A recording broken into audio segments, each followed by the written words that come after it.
Hi guys, welcome to the Wicked Camper podcast.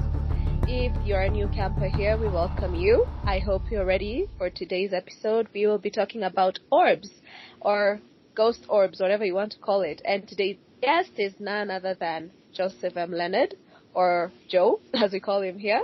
You know, playful already. And before we begin, as always, like, comment, share, subscribe, follow, depending on where you're listening from. All the links will be in the description. And also follow our social media pages for me and Joe as well. I won't get into the details, just check the description and all the links will be there. But let us begin today's episode because we have videos just like last time to go through. But, hi Joe.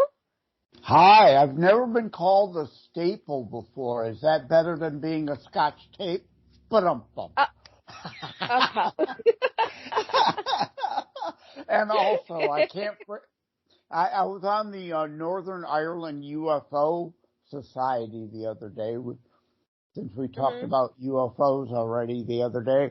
And just last night I recorded the Odd to Newfoundland Paranormal podcast that we discussed some paranormal for the folks up in Canada.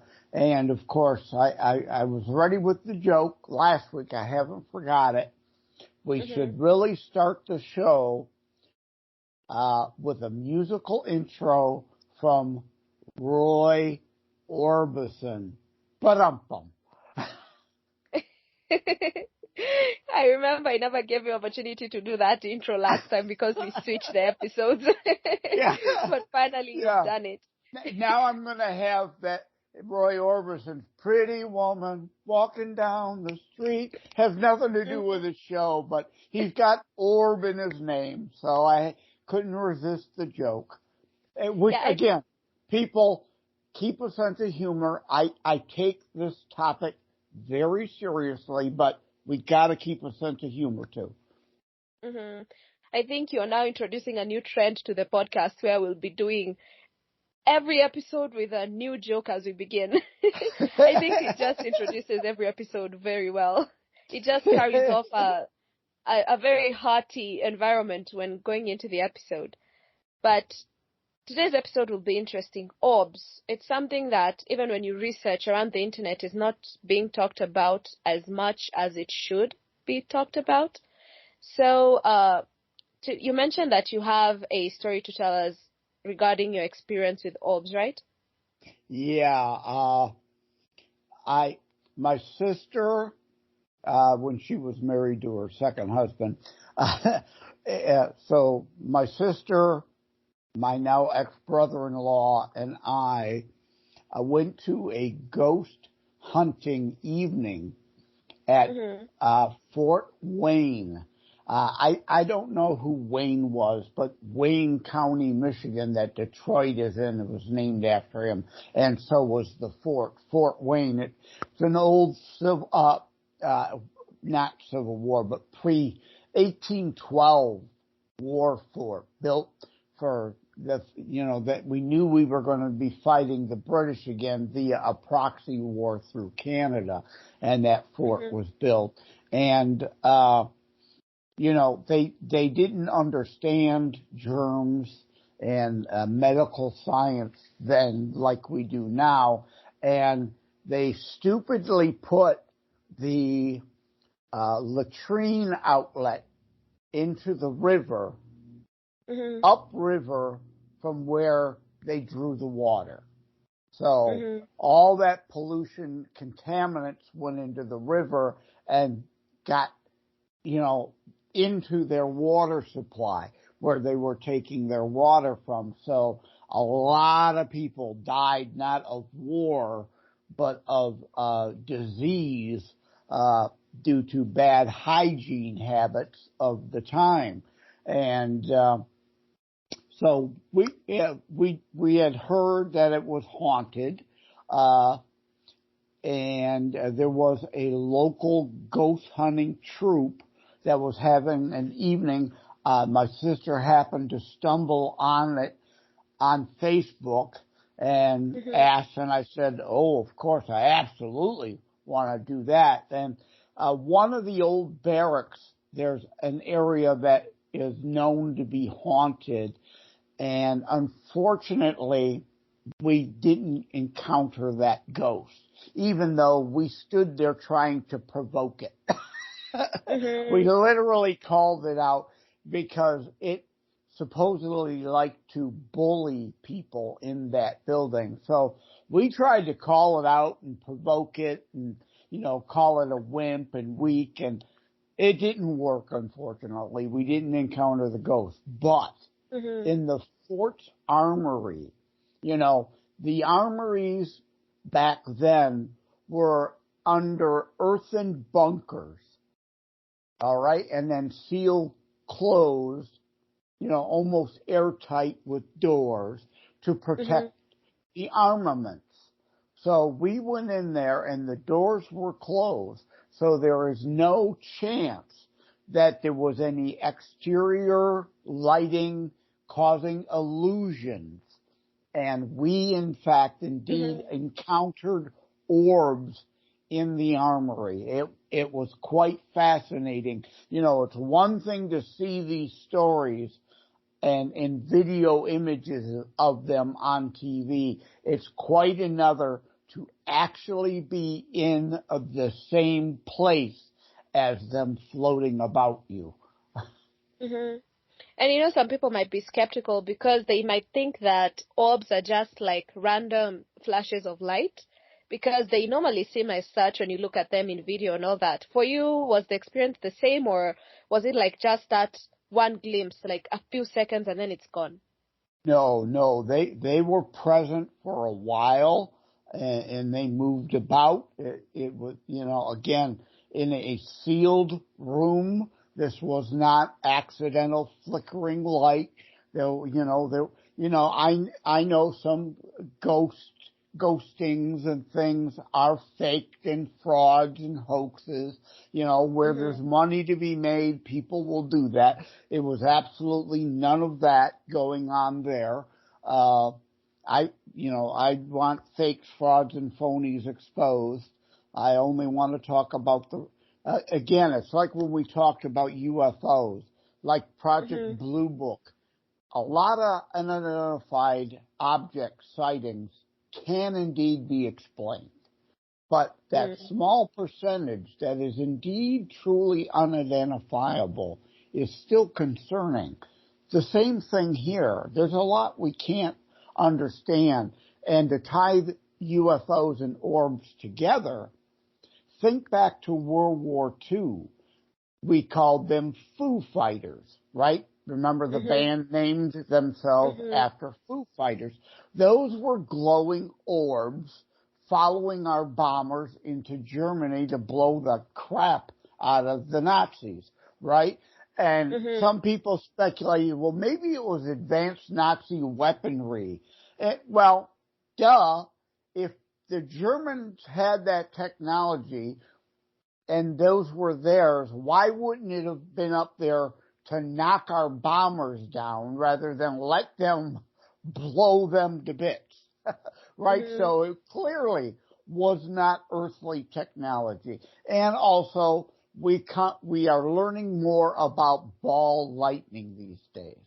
Those Foo Fighters were clearly not ball lightning. They were controlled entity or craft of some kind pacing our bombers. Controlled energy. Clearly, I forget the terminology I want to use here, but it clearly under sentient control. That's the term. Not some accidental, random, natural thing. These were intelligent, controlled things, whatever those things were, and we still, this many decades after World War II, have no clue what those were. And speaking of World War II and the Civil War, according to my research, I realized that there weren't a lot of smart people, like you mentioned, back then, especially when it came to architectural smartness, because you realize that people made a lot of mistakes when making their own buildings. You'll find that some built. I did an episode where I had a haunted house where originally it was built along the riverbank, like literally along the riverbank. And then when the person decided to move, he tore down his house brick by brick and then used those bricks to build another house in the street. So I'm like, okay, so in the Civil War we had brave people, but not so much as smart people. And you realize that the houses they built were built to a specific dimension. So when it comes to the modern world, it's hard for you to do any modifications. And for you, you said that your experience was in an armory, right? Yes, yes. Yeah, so I bet that that armory had the same architectural, like, let's say, dimensions as it was before. There are no modifications that are done, no vents were added, no new doors were added. It was Correct. just as it was, right? It is a historical site. They're allowed to do restoration of buildings, like they're people trying to raise money still to restore the barracks and keep up other buildings that were there. But yes, they don't I want to say they don't remodel. Well, the one barrack where that ghost is, for a while was turned into a museum. So, I mean, there's some internal modifications, like they put up displays and things of that. But yeah, no, there is no overhauling of these things and no modifications to the armory of any shape or form was ever made. So yeah, it's a historical site. That's why the ghost thing was there, in part to help raise money for restoration of barracks before they all completely fall apart and are lost to history forever. Because, I mean, the 1812, we're talking more than 200 years ago, these buildings were, I have to correct myself. Most of the buildings were built back then, the brick buildings. The barracks, actually, that they're trying to restore are actually World War II era barracks. They were built because they then used the fort for training of troops for World War II. So those are newer structures. But yeah, the armory was the original 1812 fort armory. Yeah, and you find that original buildings, especially those in the states that are considered quote-unquote historical buildings, are the ones that are normally haunted, because there's always a story behind it. Either somebody died there, or something wrong just happened there, or maybe it was just love gone wrong, or maybe just ghosts that wanted to stay there. I'd really want to know the story about that location, like from those that have lived there, from those that take care of that place. I'd really want them to tell me what the story is behind it, because that's decades upon decades of stories of lives coming and going. And that orb could have been even something bigger. Maybe there wasn't enough energy for it to manifest into something bigger, or something that you could actually see from measuring or even photographs or anything like that. Yeah, the ball orb, is what it is. It's different than an aberration or a ghostly presence. And yeah, we will likely never know or come to understand, at least for probably 1,000 years, why there is a difference, what there is a difference, what the delineation or the physics are of that. And, darn it. Oh, I was going to say, I saw a special, I think I mentioned this last time, on the History Channel for the House of Hell, or the Michigan Hell House, they called it. Yeah, you did. That was fairly close to me. And yeah, in that case, it was witchcraft was involved. Speculated that a portal was open and entities from the evil domain came through. But yeah, with all the science we have, we are still but children on this planet. We really are. You know, compared to if there is life elsewhere, and again, to my fellow Christians, I say the Nephilim are in the Bible. Angels existed before the earth, therefore, by default, by definition, they are extraterrestrial. You know, so entities existed elsewhere other than Earth. So to say aliens aren't possible is to not be reasonable. It's non-Christian even. Just because Genesis does not say God did not, we are children. God does not owe us a full explanation of everything, right? Genesis does not say, and God created life on earth and only on earth created life he. It doesn't say that. There's a whole lot, even though now 2023 years removed from Christ, our science is woefully lacking compared to other beings might have achieved over longer periods of time. And speaking of the previous episode, Joe, I actually got to watch Cowboys and Aliens, and I actually loved the movie. I got to watch it, and I really loved the movie. I hated the ending, but I really loved the movie overall. It wasn't the ending that I would have chosen for it. It really wasn't. I was hoping for more. Yeah, but or it wasn't. Leave it open to a sequel maybe or something. Yeah, but being but an it's been 11 years. Yeah, it's not coming. 11 years. Yeah. I don't think they can do a sequel to it. Yeah, but being it's like done. Being just an author, fill up the gaps. Yeah, being an author and writer myself, I really appreciate that type of creativity. I love when people take something like the notion of the Native Americans talking and paintings of thunderbirds. Again, they didn't know what we know today. There was no such thing as man-made flying objects. Had they existed then, it makes sense that they would have called them thunderbirds. They were birds because they flew in the sky and they roared like thunder. Even today, our pilots call their planes birds. Thunderbirds, yes. And we have a whole fleet that are called thunderbirds. But Jon Favreau, I can say that he did a very great job with that one because it's a concept you don't expect, considering when he set the story to be in.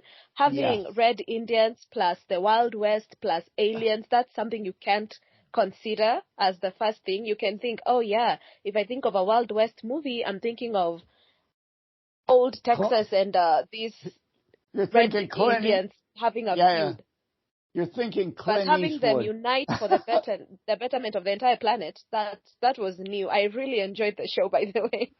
If you've not seen Cowboys and Aliens, people, I'm playing it up a lot. And when you play up a movie, people tend to then watch it and might be disappointed because their expectations then are so high.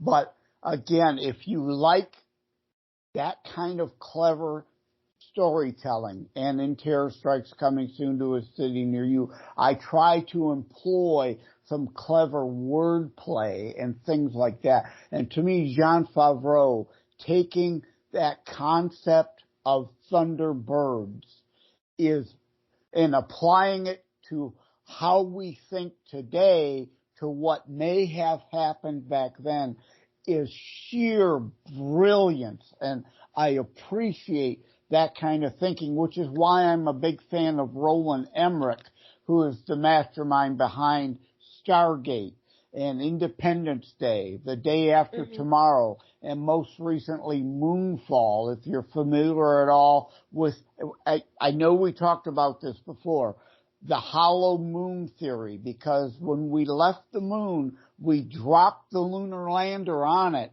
and the moon rang for hours like a bell, suggesting it's hollow. And the Moonfall movie from Roland Emmerich takes that whole notion, kind of like Jon Favreau took, the notion of Native Americans describing these loud flying objects as thunderbirds, not being able to convey, because they had no frame of reference, what they really were: flying ships, flying crafts. Roland Emmerich takes that hollow earth theory of the 1960s and applies it to the alien concept today. And it's a brilliant, brilliant concept. Again, wonderful, way over the top movie. A whole lot of action, ridiculous, that could never happen stuff.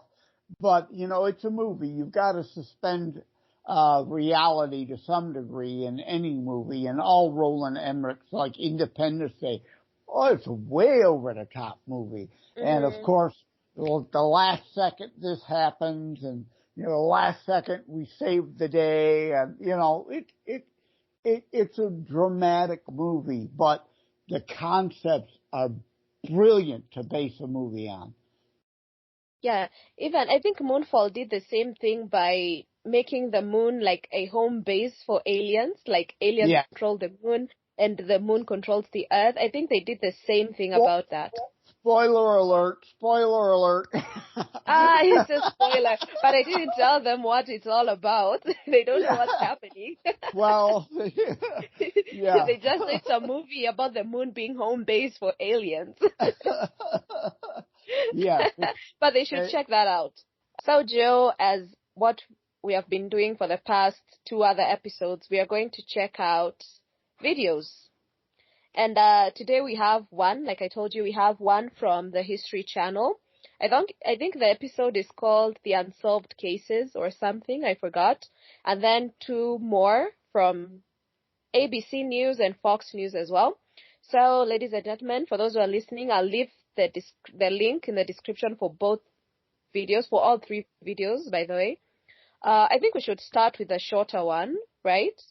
Right? Yeah, we should start with the shorter one because it's actually really funny.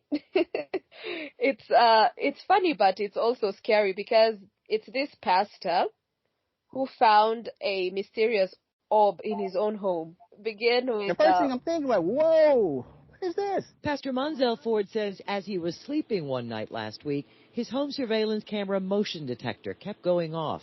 So from bed, he pulled out his phone and looked at the living room. This orb, this imagery just hovering in my living room. No one else was there. It wasn't a flashlight or passing headlights. Did and you Pastor see that, Ford Joe? thinks it was too big to be a dust particle. He walked into the living room watching the live feed on his phone. But when I went out there, I couldn't physically see what I'm looking at in the live feed.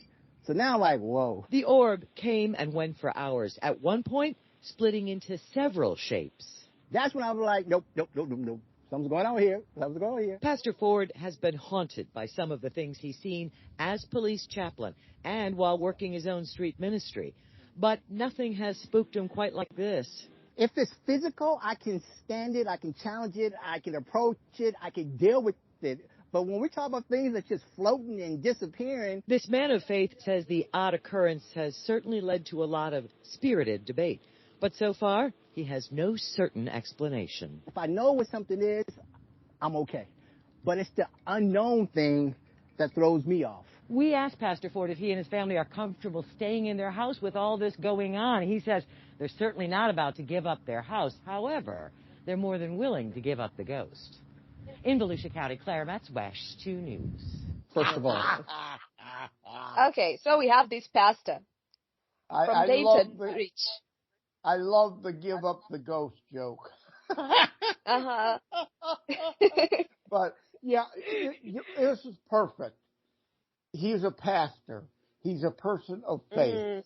Again, the Bible does not preclude any of this stuff. It doesn't. It doesn't rule it out. It doesn't mean if you're trying to then, rule it all out as somehow it is anti-Christian, you're not reading the same Bible I am. I'm sorry. Or, you're not taking the whole context. And I'm glad they mentioned dust. Now, obviously, a lot of times, it could be dust particles flowing through a room glow and taking an appearance of an orb. But this reminds me of the Apollo moon missions and even our STS flights. Those are the space shuttle flights. The astronauts saw objects outside their craft. Now, some of it could obviously be explainable. It is particles broken off the craft or remnants of stage rockets that broke away or errant fuel, but in some cases, again, like I said with Project Blue Book, that 1% even that can't be explained is fascinating. Yeah, and I think pastors or even any man of faith are like therapists, because a therapist, you're feeding the therapist all your problems, right? And for any man of faith, he's being fed all the world's problems, including those that are paranormal, because I'm sure one of his congregation members has come to him and there's like, oh, my dear pastor, I have been seeing this and this in my house. And I'm sure you can hear that he says he has had his own fair share of paranormal experiences, but for him to actually see one in his own home was the scariest of them all, because you'll find that the experiences he's talking about are from other people, stories he has heard from other people, but actually seeing an orb in his own home, and considering the fact he actually checked the footage, with his own eyes and then checked the footage again, and those are two different things he's seeing, it was more scary for him, and you can hear it even in his voice. This man was willing to move and leave the house to the ghost. He was willing to move away This is and leave the house to the ghost. Goes back exactly to what I was saying. Watching a TV program and seeing the orbs on your TV that someone recorded is one thing, but my personally experiencing them at Fort Wayne, it's a whole other thing when you see and experience something firsthand yourself. Mm-hmm. And I'm sure some people will be like, oh, orbs are lies. But okay, this is a man of faith. What does he have to do to film an entire thing, send it out to the news, and fake that he saw something paranormal? As a matter of fact, because he's got a lot to lose. He has a lot to lose because he knows there's going to be people who will accuse him of being a fake, a fraud, a phony, trying to create a hoax to cash in on something, and that he, again, that too many people think it anti-biblical to discuss these things, that then all of a sudden he should no longer be allowed to be a pastor or whatever. So he's got something to lose by saying there's not a whole lot to gain. Yeah. And I think the fact that he actually sent it, just for it to be shared with the whole entire world, so that whoever will see it, maybe he'll know, like I said before, you can know that finally you're not alone, or finally you're not crazy, or you aren't seeing your own things, because you also mentioned earlier, and I think it's an important thing to know, that the Vatican does have its own set of exorcists. They train these people to vanquish evil. Yeah. Who are you not to believe that there's evil around the world? Yeah. Why don't you believe that? You don't have to be religious. Let's take faith and religion of all kinds, Judaism, Christianity, Islam, Hinduism, Buddhism. Remove all those. Atheists certainly believe in the paranormal also. They see these things too. So you could remove all faith and just talk in terms of generic paranormal. And I want to tease you because you used the word crazy again. And I think I joked with you before. Well, we all know you're crazy. It's just not regarding this topic. It's not clinically proven, but yeah. I'm not a doctor, but I am playing one on the internet. I declare Phyllis clinically crazy. It's a fact. We have embraced it. I think we should actually check the second video. The second video is from Fox News. They also covered a similar event, but it's from the backyard of somebody's home, also from a Ring camera, just like before. I don't know if you can see it, but it appears to look like a streak of the spider web, but it's just some light that's just flowing around. Yep. I think I've seen this one. Now, again, I want to address this issue. This is a Ring camera. It is a digital camera. Now, yes, sometimes a camera, like our eyeball, can be deceived and present something that it is out of focus. It can't be focused on, and therefore isn't what we think it is. Okay, but again, 99.9% of those can be true, and an analog camera has its own set of quirks. A digital camera has its own set of quirks, and it's easier to, of course, deep fake fudge a hoax on a digital with CGI than it would be an analog. But like on the show you showed last week about the truth is out, or not the truth is out there, or what is that? The proof? Hold on, I can bring it up. The truth is out, yeah.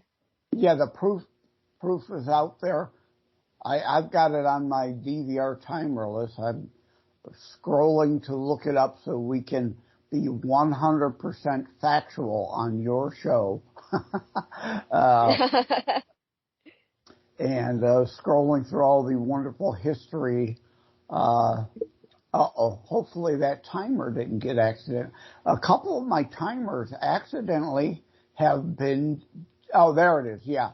It's called The Proof is Out There. I record it regularly, and, they try to be skeptics and look at them honestly and debunk them when and where they can, and I am skeptical too, but again, there's that 1% of cases that you cannot explain away, in our given set of science and knowledge of physics and reality. There's things going on we just don't understand, and we have to stop. Again, let me speak to my fellow Christians here. Remember your part of the Bible that talks about pride? You cannot let your own hubris and pride say, this is only what I believe, and therefore, if I don't believe it, it can't be reality. That's your pride talking and getting in the way. Just because you can't explain it doesn't mean it ain't happening. And our final video today is going back into the History Channel. I don't remember the name. Some of the things that I've seen of the show itself. Chills from your toes up. Right there. People witnessed this. I wasn't imagining this. You don't know what you're dealing with, whom you're dealing with. That customer was scared. He never came back.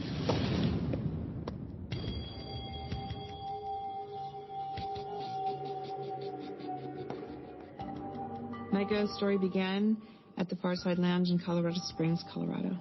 We had a customer named Roy, and he came in one day with a box full of extravagant costumes and flowers and stuff from a tenant of his that passed away. He told us her name was Michelle. And come to find out, Michelle was a Michael and actually had passed away from the transgender surgery. I own the Farside Lounge. We like to hold theme parties. We were preparing for our yearly luau. So we went ahead and took Michelle's items. And that very day, Tammy took all the flowers and strung them together into vines so that we can hang them from the ceilings. We went on with our party, took lots of pictures, and in some of the pictures, you saw the bright white little circles. And those are the pictures we caught all the orbs in. We were pretty convinced it was Michelle.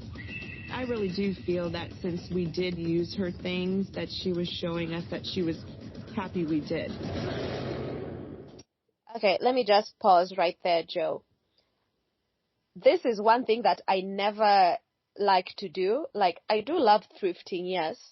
But if I find out that whatever I'm buying, even from a garage sale or anything, it belonged to somebody who had recently passed away, I won't buy it. I will not buy that thing. Yeah. Because it's 100% sure that that thing has residual energy, and that energy you're going with it to your own place. So if this person maybe didn't like you for any reason whatsoever, and their things end up with you, that's it. You're screwed for life, and now the energy is stuck with you. Yeah, we've not talked about presences in full yet, and so I don't want to go into this and interrupt that potential. Or consider this a tease for that episode, I guess, that we'll be doing. But on other shows I've talked about, presences tend to have an attachment to either a place or an object. So if it's attached to a place, then they're haunting or they're present at that place. But in this case, if this is indeed what's happening here, that person, their energy, like you said, is attached to this object and therefore can manifest wherever that object goes to. Let us just continue with the episode. We see where the hauntings ended up that day. Because I'm pretty sure you can just have a luau and then you end up seeing orbs that day and then you think, oh, everything is just fine. We just bought lades from a random guy, a customer who has a dead tenant. Yeah, no doubt sometimes they're coincidences. Once the box got there, little things kept happening around the bar. Things that you would just brush off and try to explain out, but you couldn't. The bartenders... There we go. ...started seeing shadows in the back room of the bar. We hear whistling. We hear the tinking of the bottles. We've actually had names called out. At first, you don't know what to think. You blow it off, you work in a bar. There's drunk people. And you don't want to seem stupid for thinking that something a little strange is going on. Yeah, we're hearing it, but not necessarily seeing everything. When Christmas finally came around, the same gentleman that let us have all of Michelle's items was closing with me. I let him hang out inside the bar as I did my closing duties. He's talking to somebody that's not there. Just get off my back. Okay, well, he's been drinking, so I'm thinking, okay, who's on your back, Roy? And he looks at me, and he says, Lori, I don't believe in crap, right? I said, well, yeah. He says, you got ghost. And he looked at me, and he said, I can't tell if it's a man or a woman. Well, I instantly got goosebumps. And I thought, were we really talking to Michelle? The next morning, I called Tammy, and I explained to her the whole story, and she said, you have surveillance. Let's just go look at it. So for the first time, we decided to take a deeper look at this. So we pull out the video, and we're watching, and you can see as I touch the one chair, before I move it or anything, the one next to it spins inward. And we both went, and we looked at each other, and we said, let's play that again. I don't hit the chair. Nothing disturbs the chair to make it turn inward. It was almost as if someone was getting out of my way. So now at this point, Michelle is, to us, a reality. It's almost like your body is in total disbelief.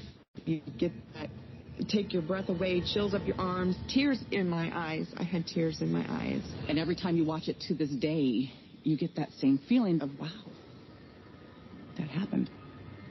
And now we have it on film. When you see that justification, you get scared. You get a little emotional, and then you don't want other people to think that you're crazy.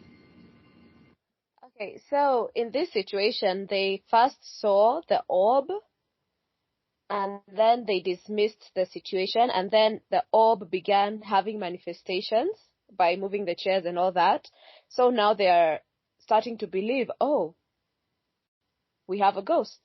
And that was after the drunk guy started telling them I can see things. And by the way, if a drunk guy tells me they can see a ghost, I'll stop believing them. Because I'm like, okay, go home, have a nap, you're seeing things. But once you see it from a security camera point of view, that's different. Yeah. Because I'm sure a lot of people thing. may have missed the spinning chair thing. Yeah. Yes. And it's the same thing with children. Children haven't lived a whole lot of life, so they haven't been hardened to a lot of things as dismissed or we don't want to believe and we don't want to talk about. But they see and hear and experience a lot of things, and we chalk it up to them having a vivid imagination when they may be more open to paranormal, whereas this guy, after having a few beers and being relaxed, then was also childlike and opened up to the experience he may not have otherwise known going on around him because he was then, so absorbed in his all the things going on in and with his life. And I forgot, I think, to say regarding the camera thing, optical illusion. Mm-hmm. Again, we've got a camera proof here. Now, this is not a digital hoax. This is not an optical illusion. At least in my mind, I believe that this happened. Mm-hmm. True, because even if you check the footage, it's not like the 4K expensive cameras that they're using. They're just using cheap cameras, like for security purposes. And although there's no audio, you can clearly see there that the lady is far away from the chair and the chair is spinning on its own. And chairs don't spin from the bottom, bars will spin from the top. Like literally somebody has to touch it or has to be sitting on it so that it can spin in the way it was spinning. So also for me, I can't say that was a fake thing or it was like tampered with or anything. I can really say that there's a possibility that this happened as well. But let's just keep on going with the video. Maybe something new will pop up like it always does. And we share it with the staff among us and our friends and say, maybe we're not just hearing things. Maybe we're not just seeing that shadow. Maybe there's an explanation. Once we saw the chair spinning, we decided to open our eyes more and document this more. Every little noise we heard, every claimed shadow. Customers would come to us and tell us they had seen things. We would go back on the DVR system to see if we can catch it, and we did. Right there. In one instance, my sister Carol's working, and on top of the bar there is a pool stick inside a case. Next to it is a friend of mine, and she has her purse sitting on the counter, and I'm sitting to the left of her. And all of a sudden, Carol takes a double take, and she says, that case just moved. And I said, okay, I'm going to go check right now.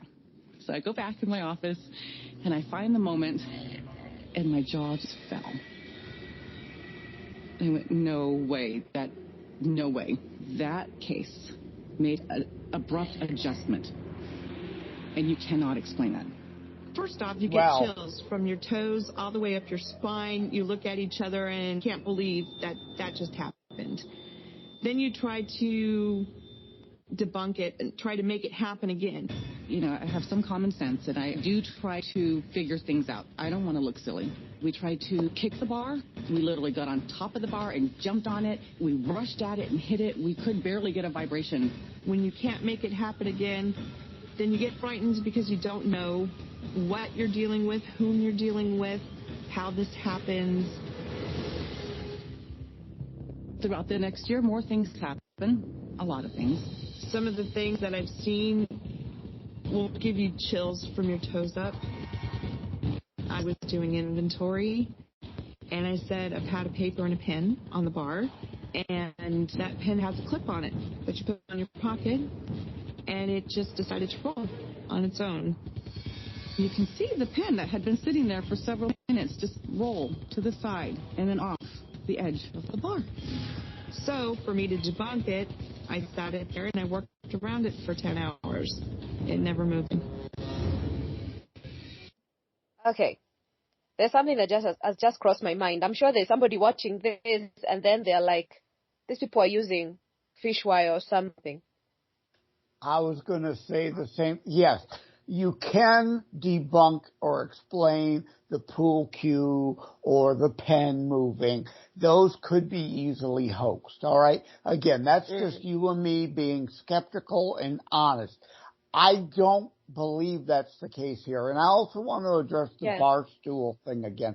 Now, obviously, the History Channel, for dramatic effect, showed a close-up of a bar stool turning. Well, that's reenactment. That wasn't the video footage. The real thing. Right. You know, they're manipulating it for effect, for dramatic effect. But on the aggregate, as a whole, you know, call me gullible perhaps, but I believe these people. I do. And you know, maybe we are being fooled somehow. But again, you know, so the pen and the pool cue are indeed more easily dismissed and explained as potential hoax than the bar stool footage. Mm-hmm. But for the pen, it had something that could have stopped it, but it actually rolled. So even having a fish wire could have dragged the pen, not technically rolled the pen. So for the pen to roll off the counter, that's something to actually think about, because it had something that could literally have stopped that pen from rolling. But regardless, it still rolled. Unless there's a physical vibration of the bar and you know, like an earth tremor. Now, you would see other things shaking in that scene also, not just that happening.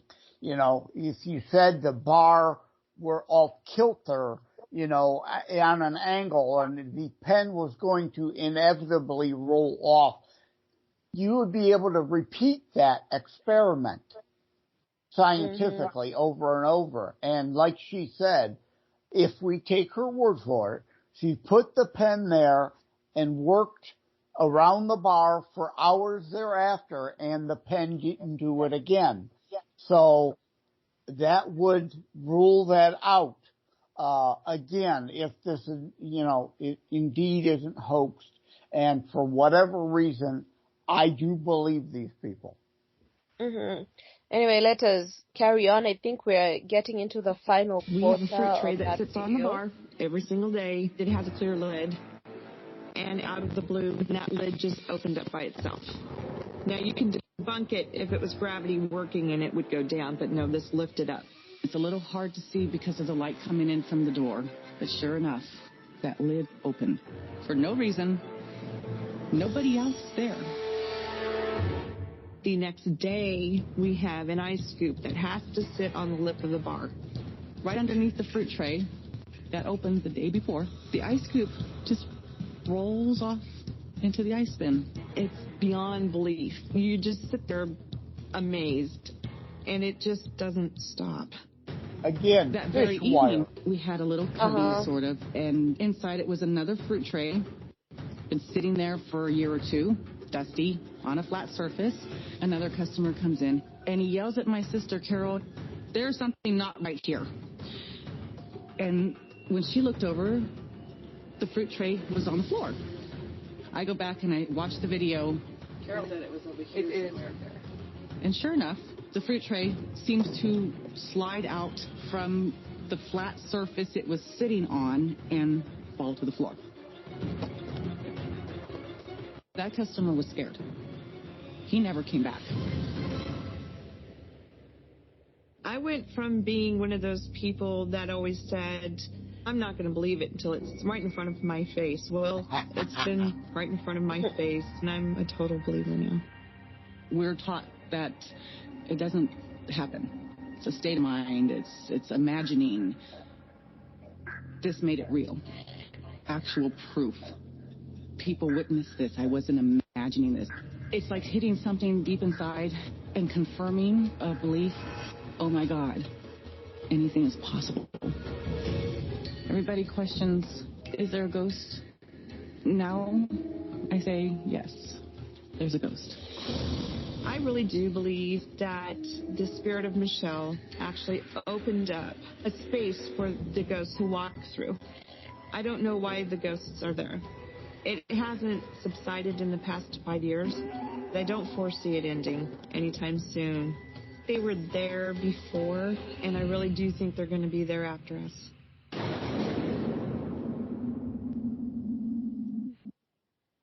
Okay. So, their store or bar or whatever they want to call it has had a lot going on. They've had the stool moving, they've had the pen rolling, they've had the case moving as well, and also the ice cream scoop, which you can think that for the three things moving, it could be fish wire, but the stool is unexplainable. And then the fruit bowl.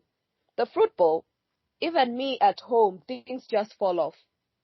Gravity has its work. It can be that because it had fruits, it became too heavy, gravity did its work, and it fell. Or maybe just a light wind came by and it fell. Or maybe when a mouse or a rat was there and then it passed by and knocked over the fruit bowl.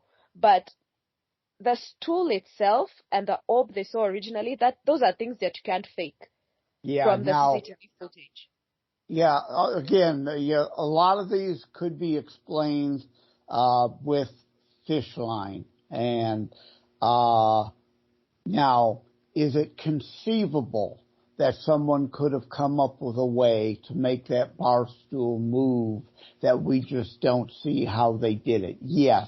So is it conceivable that these bar owners created a hoax for publicity to help promote the bar? Yes, it's possible. And the more we solve that, I have to interject that indeed, perhaps it could be true. So, just for the sake of argument, let's say they hoaxed all this for promotional reasons.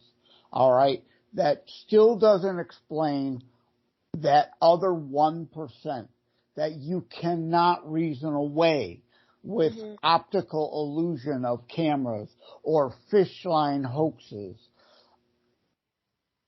Yeah, and also another question is, why is it that whenever something actually happened, there was also somebody else? If you noticed, whenever the pen moved, somebody was seated by.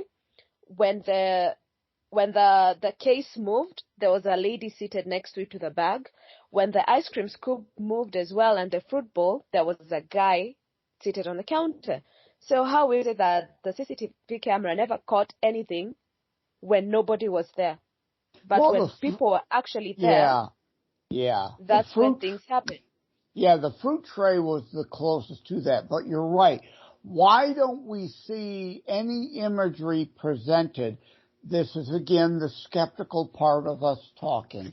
And a willingness, I want to believe these things, but I also understand humanity's nature to want to fool another human to make a buck.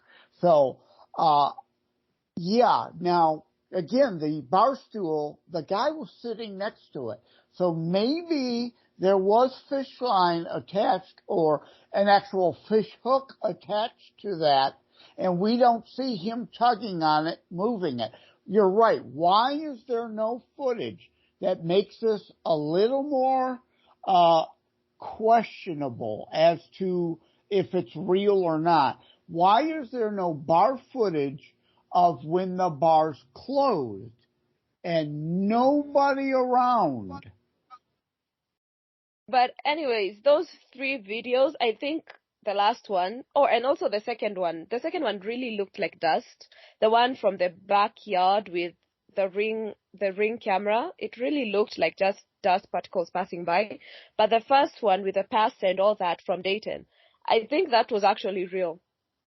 I can't even try to debunk that one. That was a real experience from the pastor. From the second one, I'll try to give it the benefit of the doubt, but there's a lot that can be explained by simple science, that there's a higher possibility that they just used a very long fish wire on a fish rod and somebody was just reeling in, because you see, things are not moving really fast. They're just moving a few inches. So it's not hard to fake that. But if you had things flying around, that would have been I'm with you now. At first, I was saying how much I believed the people at the bar, but as it went on, and now I agree with you, I'm skeptical and questioning, and would say it could indeed be a hoax. If they wanted to convince us, they should have shown some bar footage of when the bar was empty and it was only the camera there. That even then you can rig things up and to be a delayed, happening. But that woman knew to say, if it is indeed a hoax, she's smart, and she said, it's one thing to hear others say it, it's another thing to be present when it's happening. Like I said with the Orbs, it's one thing to see it on TV. It's a whole other thing. You weren't there. The people in your audience weren't there. It's up to them to believe me or not that they were there. But I was at Fort Wayne, and they were there. I saw it, experienced myself. And indeed, it's easy to be skeptical until it happens to you. Because also for me, when I tell people my stories, because I was also on the short end of the stick before, where I used to hear stories but not actually experience it. But once I got to have my own experiences, and I tell people, I'm like, you can believe me, you can choose not to, but I was there. I saw it. And it's not like anybody was there sharing the experience with me. I was actually there by myself, seeing what I was seeing, fully awake. I wasn't asleep, wasn't on drugs, wasn't on any medication. I was fully there. Mentally, physically, emotionally there. Yeah. So I saw it, and it's stuck in my mind. It's engraved in my mind. So me sharing it is you choosing to believe it. You can choose to be a believer. You can choose to be a skeptic, because I know out there somewhere somebody else has seen something similar. Right. Not in the same location. We've already established you're crazy. Not true. That window is closed. I have my own little town, and I'm the mayor there, and we're accepting applicants to join the little town. Our currency is blueberries. Yeah. Gotta keep a sense of humor, people. Gotta keep a sense of humor. Yeah, but I think we'll end the episode here. But this is a wide topic we can talk about forever, because orbs and presences and ghosts are just intertwined. You can't talk about one without talking about the other. So I think probably in the future we'll have episodes like this where we watch various TikToks or various videos from the History Channel, and we can see our thoughts. We can share our thoughts on each and every video that we can see. And for those listening, don't be afraid to share your own experiences or your own stories or maybe your own comments on these videos, because you can watch the original videos. I'll link them so that you can watch it without our commentaries behind, because we comment a lot. We have our own comments. So you'd better watch it on your own. And we better end now before whomever another neighbor knocks. Yes. Yeah, before the endless parade to my front door. Yeah. Everybody will be knocking. Everybody will be texting. Invites will be coming in for St. Patrick's evening. I don't know. I haven't even done a post for St. Patrick's today. And I'm like, time is running out. Kenzie, you have to do the post for St. Patrick's today. I've never missed it, and I'm not starting to miss it this year because I might not be Irish. but I always celebrate St. Patrick's. Anyway, do you have anything else to add? No, thanks for having me on again. This has been fun having this series. And again, people, I joke, I kid, I tease, but believe me, I take this stuff seriously. Anyway, don't forget, guys, you can check the description down below for all our social media pages and also for Joe's books, that is Terror Strikes and How to Write a Book and Get Published, available on Amazon. You can just get all the details from the links in the description and stay tuned for the next episode. Who knows what crazy guest we'll be having? You never know, we might be having a Mason or an occultist or maybe an exorcist from the Vatican. Who knows? Who knows? Life's wild. Anyway, stay spooky, try not to get haunted. This has been Caroline Podcast with me and Joe. Goodbye.